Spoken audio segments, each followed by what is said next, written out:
Boys, the impossible had happened. In this pay-to-win gacha game called Tower of Fantasy, I, Pansy, was queued into a battlefield of 100 players, but no whales. It was a dream come true. I knew that this was the once-in-a-lifetime opportunity that I had to actually compete in the Tower of Fantasy's Bygone Phantasm weekly rankings. But I was stuck at level 19 like many others, and I just barely made it into the top 10. I knew I had to push just a few more levels to solidify my ranking at top 5. However, did you think that I was gonna stop there? No! I stayed up till 4 in the morning, grinded away level by level, and dethroned the current rank 1. Alright, let's get to the actual footage now of me actually climbing from level 19 all the way up to rank 1.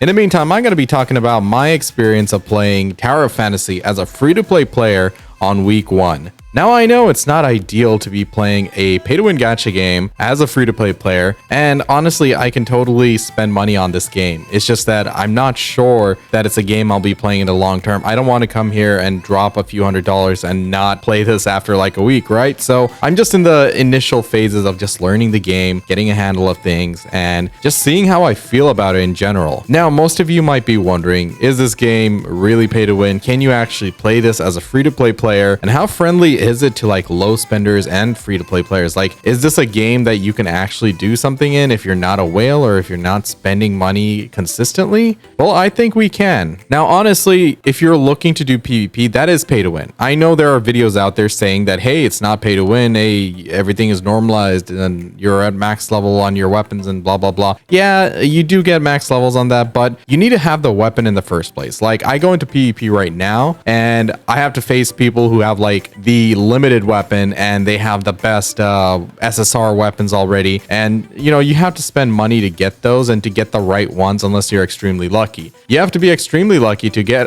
get those right off the bat, right? So yes, it is pay to win. You can go in as a free-to-play player and, you know, get the right weapons, but it's difficult. It's very difficult. It's 100% categorized as pay to win. Now in terms of the PvE, like the stuff I'm doing, this is beyond pay to win. Of course it's pay to win. If you spend money, your character's stronger, you'll do more damage, take less damage, and you'll be able to clear much higher on the Bygone Phantasm ladder. So in week 1, by the time I finish this recording, I think the top ranking player on my server was at 207 or 210, something like that. Meanwhile, I was at freaking 44 and it was a struggle to get there. So it tells you how much of a pay to win difference there is. Like, it is massive. Like, pay to win players right now, they have triple my CS. That is, CS is the gear score. It's the way your gear is calculated or your power is calculated in this game. And they are beyond immeasurable in strength. I cannot catch up to them, but you know, there isn't any world PvP where they can bully me with. And when you go into arenas, it is normalized to a certain extent. All you have to do is get the weapon. Yes, getting the weapons is the pay to win part, but you can get lucky and eventually get all your weapons just by free to play.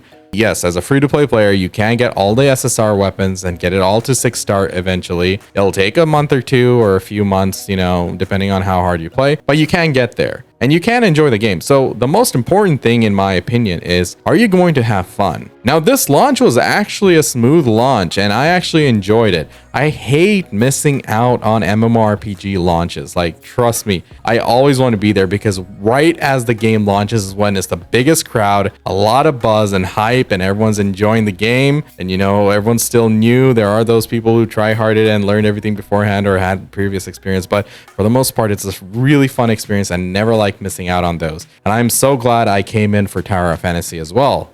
In terms of like server stability, I haven't seen any issues in the beginning, but now we're getting to a point where people are hardcore grinding world bosses and the servers are lagging out considerably if there's too many people on the server. And it's only like even if there's 20 people on the screen at the boss, it gets really laggy. So, you know, that is a bit of a concern, but at the same time, once we get stronger, once we get more experience in the game, we'll be killing those bosses with like a party or 2 parties, you know? It's not a big deal. I don't really think that's going to be an issue. And because there are so many different channels, so like in the beginning, there were over like 150 50 to 200 channels. I don't know how many, but now it's like it's still in the over the 100 range, like 120, 140 or something. So there's still a lot of channels, and they spread us out enough that you don't feel like it's so crowded that you can't get any resources or kill mobs. I feel like everything is quite abundant. And as a free-to-play player, like I'm going into dungeons and I'm like carrying some groups. Like some people, they're obviously free-to-play players as well, but the difference in my power and theirs is huge. And I didn't spend a single dime on this game. So, you know, we're able to clear dungeons pretty easily, do the content. And of course, once you get to high enough ranking in Bygone Phantasm, you do get gear checked. But for the most part, I am having fun. The PvE is fun. You got to think about, hey, what am I going to do in this game? Like when you come in to play this, are you looking to be rank 1 on the ladders, on the rankings? It's too late. It's too late. It's not too late to start the game, but it's too late to be rank 1 unless you're a mega whale and are experienced and want to outlast someone.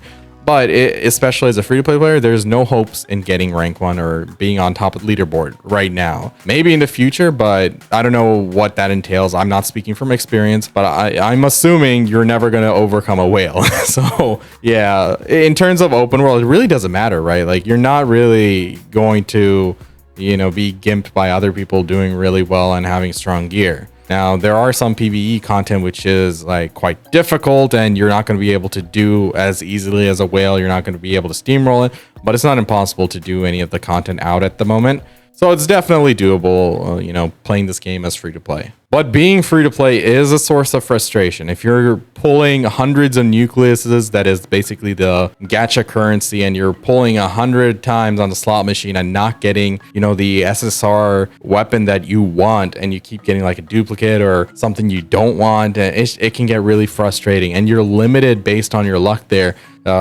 On what build you have to play. As a new player, you do get a guaranteed box where you can pick your own SSR weapon. I'm holding on to mine at the moment, but at the same time, that is, at least that's there. So I don't know how long that's going to be there. It's in the rewards for newcomers, but you know, at least you can pick one weapon that you want. But you know, not getting the weapons is pretty difficult. Like pay to win player is going to be way ahead on those, like immensely. I see people with like 6-star SSR weapons. That means you had to have gotten 7 copies of the weapon. Like it's crazy, right?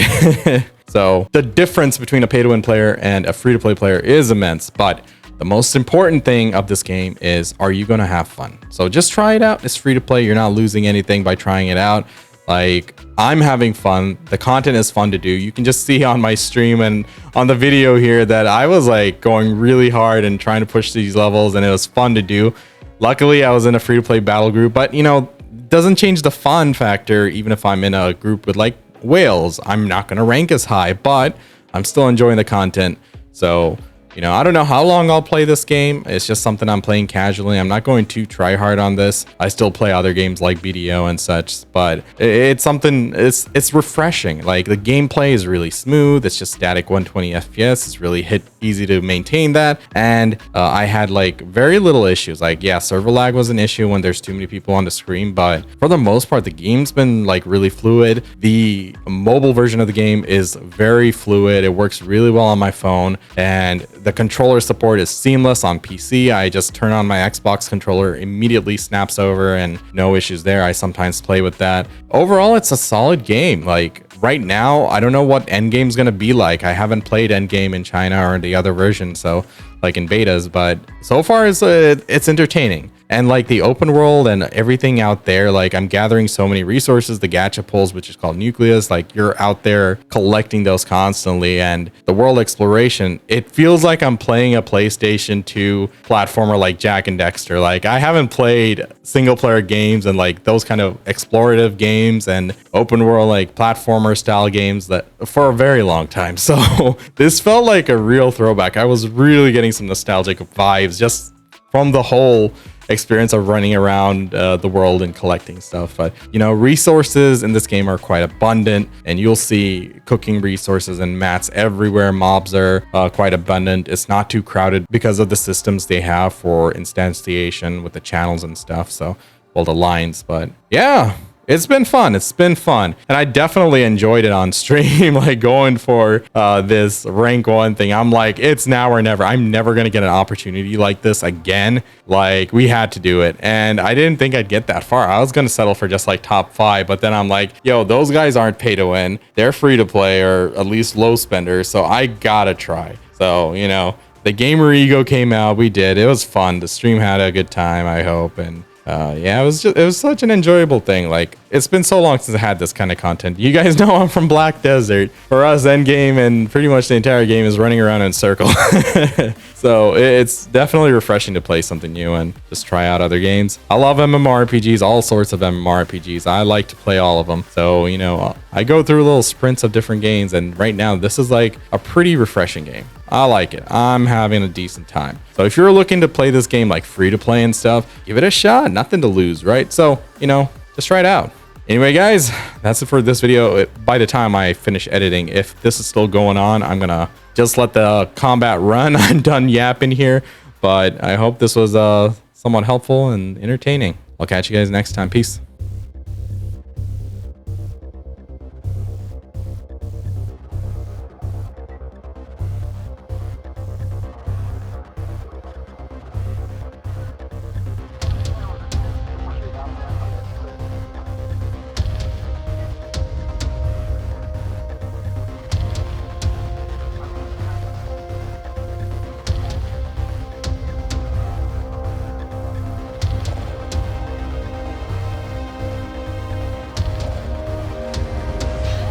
Oh, what? I thought I got away from that.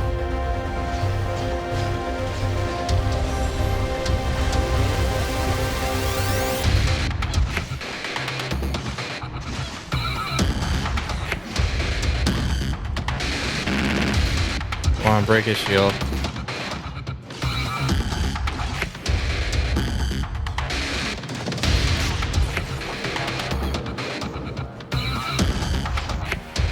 Super armor. Finish it. Let's go.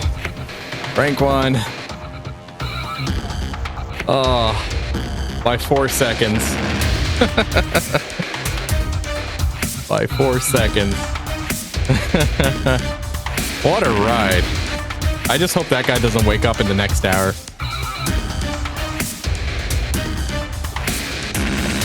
This is definitely a gear check.